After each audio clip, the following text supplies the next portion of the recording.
Mateus capítulo 23, no versículo 15, quando o Senhor Jesus disse o seguinte para os escribas e fariseus. Ele diz assim: ai de vós, escribas e fariseus hipócritas, pois que percorreis o mar e a terra para fazer um prosélito, e depois de o ter desfeito, o fazeis filhos do inferno 2 vezes mais do que vós. Então o que o Senhor Jesus está dizendo aqui para os escribas e fariseus? Quem eram os escribas e quem eram os fariseus? Os fariseus, amados, era uma das vertentes da religião judaica mais zelosa da lei, um dos homens que mais cumpriam a lei à risca, ao pé da letra, dos seguidores do judaísmo, uma das linhas dos seguidores do judaísmo que mais zelava pela lei. E os escribas eram aqueles que transcreviam a lei, que pegavam rolos de papiro ou rolos de couro e ali escreviam, né? Tinham ali os livros da lei deixados pelos antigos, e ali eles iam transcrevendo os livros da lei para poder as pessoas terem acesso e ao mesmo tempo conservar a lei, que os livros antigos, né, que tinham sido dados pelos antigos profetas e por Moisés. Então esses homens, irmãos, eles eram pessoas instruídas na palavra, eles conheciam a palavra, só que havia eles eram eruditos da época, eles eram não só teólogos, mas eruditos, pessoas muito conhecedores, pessoas de uma vida profunda, mergulhada na busca do conhecimento da lei de Deus, né, dos livros proféticos, das profecias, enfim.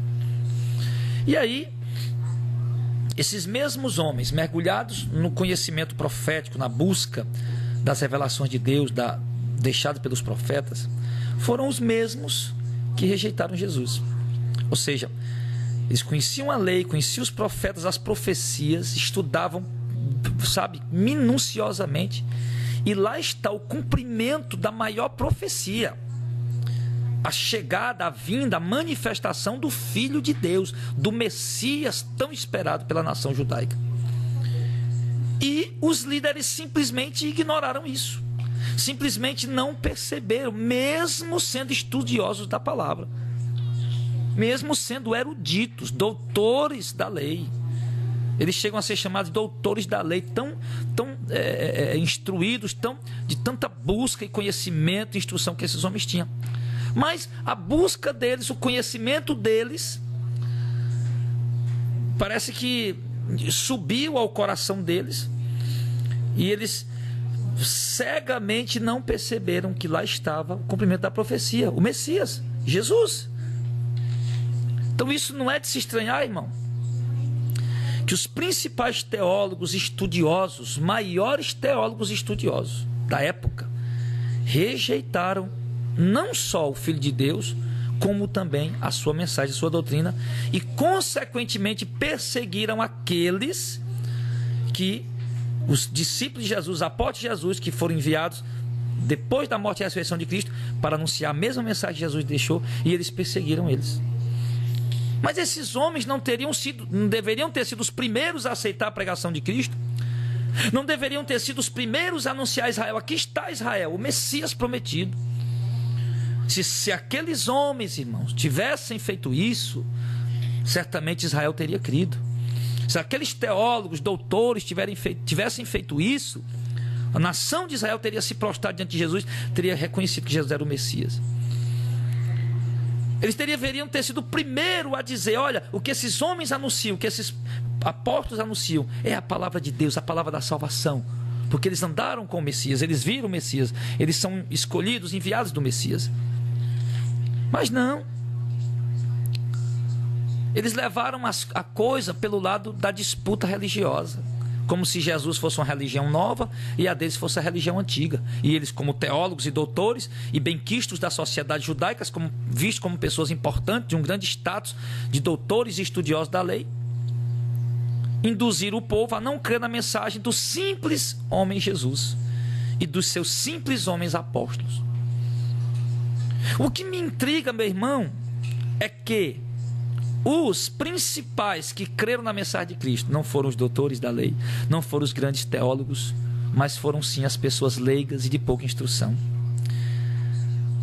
Os principais que anunciaram a mensagem de Cristo, Jesus poderia ter escolhido os doutores da lei, os mestres da lei, os escribas, mas ele escolheu leigos, pescadores, sem instrução, para anunciar a sua palavra. Porque, irmãos, Jesus poderia ter escolhido os principais doutores, os mestres, mas ele escolheu as coisas loucas para confundir as sábias, as coisas pequenas para confundir as grandes, as que não são para confundir as que são. Jesus não queria que o povo cresça na mensagem dele, meu irmão, simplesmente porque eram os teólogos que estavam falando. Jesus queria que o povo cresça na mensagem dele porque era a mensagem dele. Porque senão as pessoas iam aceitar aquilo como sendo mais uma tradição. E a mensagem de Jesus não era apenas mais uma tradição. A mensagem de Jesus era a palavra de salvação, a palavra da vida. Então, se foram os doutores, se fossem os doutores e os teólogos escolhidos para anunciar essa palavra, o povo tinha recebido ela apenas como mais uma doutrina, como mais uma tradição, como tantas outras. Jesus não queria isso. Então, observe que Jesus escolheu os pequeninos. Os principais que anunciaram a mensagem de Jesus foram pessoas pequenas, sem instrução, leigos. E o povo rejeitou. O povo não aceitou, o povo não recebeu. Os principais líderes não receberam. E atrapalharam as pessoas de crer. Impediram as pessoas de acreditar. Endureceram o coração do povo para não aceitar. Então, meus amados, é a mesma coisa que está acontecendo hoje. No meio de uma época de tanta graduação e pós-graduação, Deus tem levantado pessoas simples, pessoas humildes, pessoas que não têm formação acadêmica, pessoas que não têm anel de doutorado no dedo, para anunciar a sua verdade no meio dessa geração que busca tanta teologia, que busca tanto conhecimento. Todavia, as pessoas não estão aceitando a palavra do Senhor. Por quê? Porque o Senhor tem anunciado ela por meio de pessoas simples, humildes, de pessoas de pouca instrução como nós. Mas os fariseus lá, bastava dizer qualquer coisa, o povo já estava crendo. Do mesmo jeito a geração de hoje. Se fosse um dos teólogos grandes que estivesse falando o que eu estou falando aqui, todo mundo ia aceitar. Mas como é um homem simples e pequeno, que não tem nome, que não tem fama, que não tem status, as pessoas têm rejeitado. E isso é um grande equívoco. Ontem uma pessoa me dizia, após o culto: pastor, a minha esposa ela é crente, mas ela não quer mais congregar em nenhuma igreja, porque ela disse que um diz uma coisa, outro diz outra, Testemunho de Jeová prega uma coisa, Mormon prega outra, uma Assembleia de Deus prega uma coisa, outra Assembleia de Deus já prega outra coisa, outra Assembleia de Deus já prega outra coisa, um Batista prega uma coisa, um Presbiteriano prega outra coisa, e ela está confusa e diz que todo mundo prega diferente. E quem seguir? Quem está com a verdade? Eu disse para ele: filho, preste bem atenção, a verdade ela é única e ela é absoluta. Se todas as igrejas estão pregando diferente, olhe para as Escrituras e você vai encontrar quem está pregando o que as Escrituras regem, o que as Escrituras de fato ensinam. Essa será a igreja bíblica, essa será a noiva do Cordeiro, a igreja do arrebatamento. Essa será a igreja que está pregando a doutrina a ser seguida. É simples, é só tirar a prova dos 9, vai para a Bíblia. Para a Bíblia.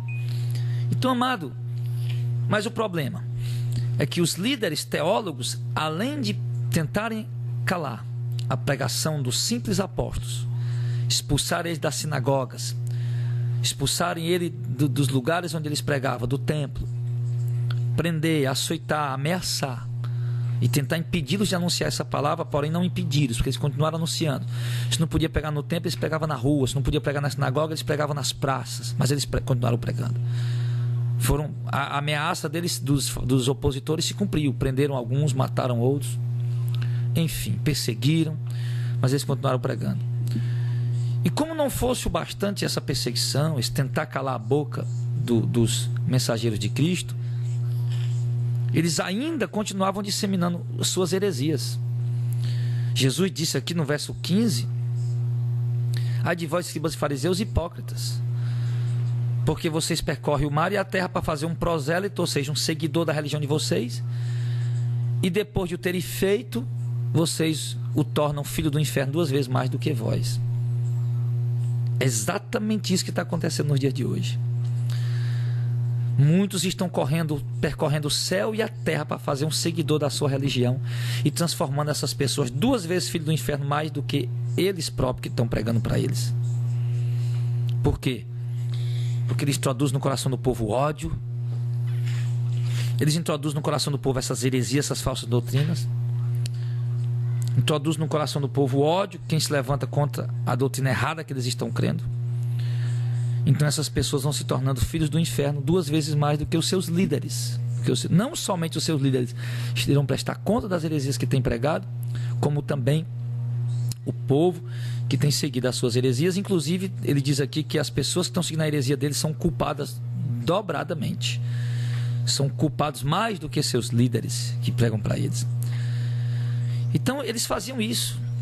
E assim eles iam impedindo o povo de entrar no reino do céu. Jesus até diz aqui, no verso 13: ai de vós, escribas e fariseus, hipócritas, porque vocês fecham aos homens o reino do céu, e nem vocês entram, nem deixam entrar os que estão entrando. Eles fechavam aos homens a porta do reino de Deus. Quando é que eles fechavam aos homens a porta do reino de Deus? Quando? Através das suas teologias gloriosas que eles pregavam, os fariseus, através das suas teologias grandiosas, bem estudadas, bem arquitetadas, através do nome que eles tinham, do status que ele tinha de doutores da lei. E ali, o povo ouvindo Jesus, ouvindo o simples evangelho da salvação, do reino. E quando chegava aqueles líderes e colocava a teologia deles, mostrando nas leis e nos profetas, tentando provar, distorcendo o texto sagrado, dizendo: olha, Jesus não é o Messias. Está aqui, está escrita a profecia.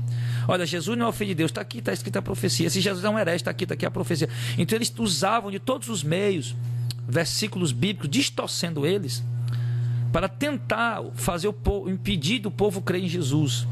E do mesmo jeito os líderes de hoje estão fazendo. Eles distorceram as escrituras tanto e introduziram tanta heresia na mente do povo, que o povo hoje está atordoado, está confuso. A gente tenta mostrar a essência do verdadeiro evangelho, a essência da verdadeira palavra, da verdadeira doutrina, e eles vão e tentam refutar com as heresias deles, sendo que nós estamos mostrando os textos claros e bíblicos, para que qualquer criança compreenda o que nós estamos mostrando e o que as igrejas bíblicas estão mostrando. Os hereges chegam e tentam refutar, tentam distorcer com argumentos humanos e distorcendo textos obscuros, nos quais são difíceis de entender e que eles não compreendem, distorce e faz o povo crer numa mentira. Então é isso que está acontecendo hoje, amados. E por isso é preciso que vocês tenham muito cuidado com o que vocês estão ouvindo aí, no estado que vocês moram, na região do Brasil que vocês moram, no país que vocês moram. O que é que vocês estão ouvindo nas rádios evangélicas? O que é que vocês estão ouvindo nos programas televisivos evangélicos? O que é que vocês estão ouvindo no púlpito da igreja de vocês? É a verdade? É o santo, genuíno, puro e verdadeiro evangelho? Então você precisa ter cuidado, porque senão os seus pastores são filhos do inferno e você está se tornando filho do inferno 2 vezes mais do que eles. Você tem que ter cuidado com o que você está ouvindo, porque senão, como disse aqui no verso 13, nem eles vão entrar no reino de Deus, vão impedir vocês que estão tentando entrar.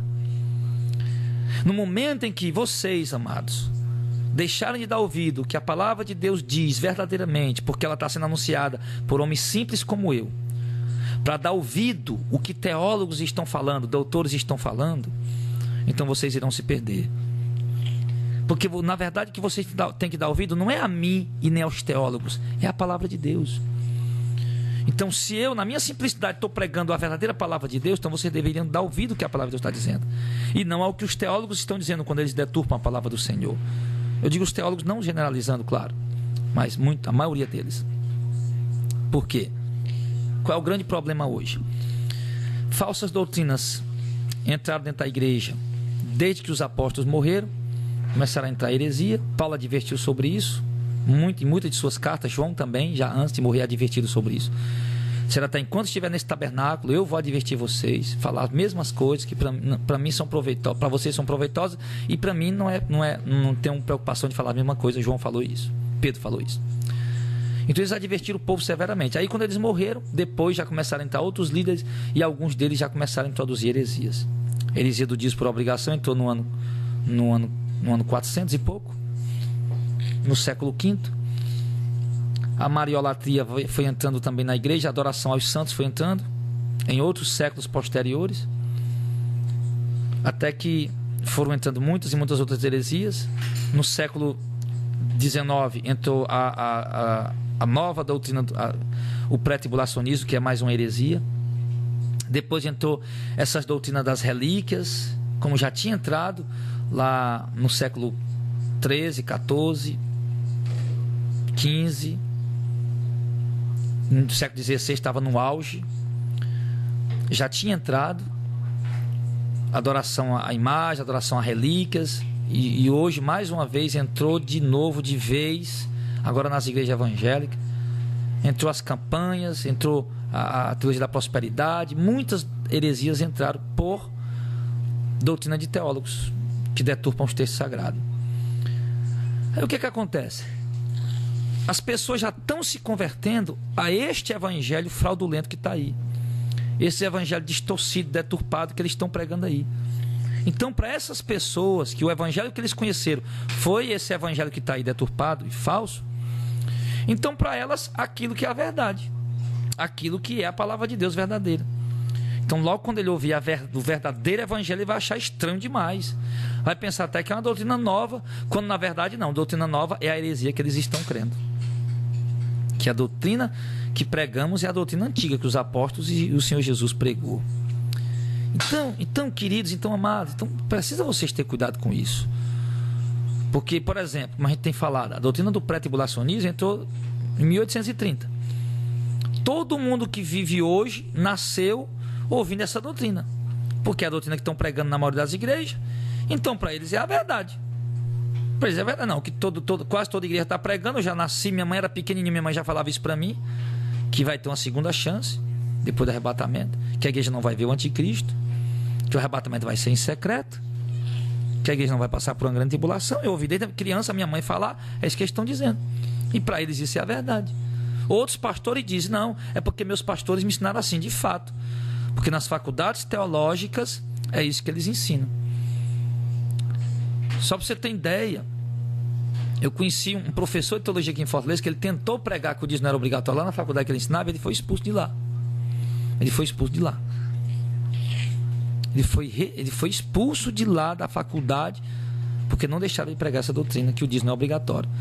E a faculdade ali está formando o quê? Está formando pastores. E é isso que os pastores lá, seminaristas estão ouvindo. Que lá no seminário deles é isso que eles estão ouvindo, que a igreja não vai passar por uma grande tribulação, que a igreja não vai ver o anticristo, que a igreja vai, depois do arrebatamento vai ter uma segunda chance, depois que o arrebatamento vai ser em secreto. É isso que eles estão aprendendo lá no curso de teologia, na faculdade de teologia.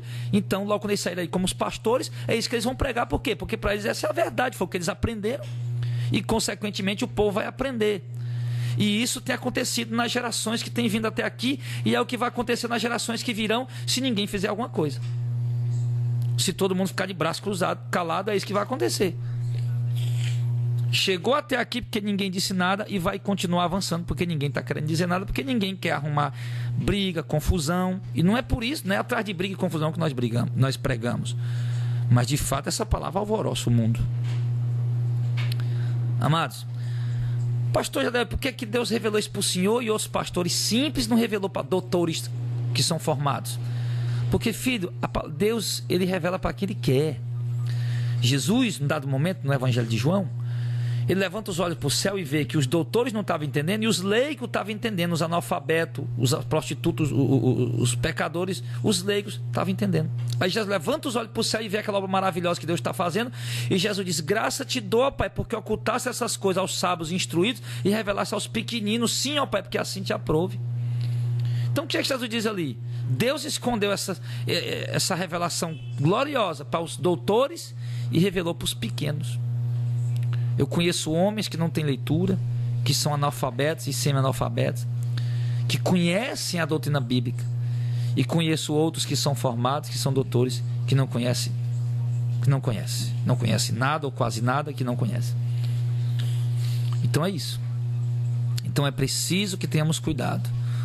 Não é a teólogos que temos que dar ouvido, não é a doutores em divindades que temos que dar ouvido, é a palavra de Deus, é o que está escrito na Escritura Sagrada. Que Deus coloque essa palavra no seu coração, que você possa crescer no conhecimento através dessa trombeta, se ficar em alerta através dessa trombeta que está sendo tocada, em nome de Jesus.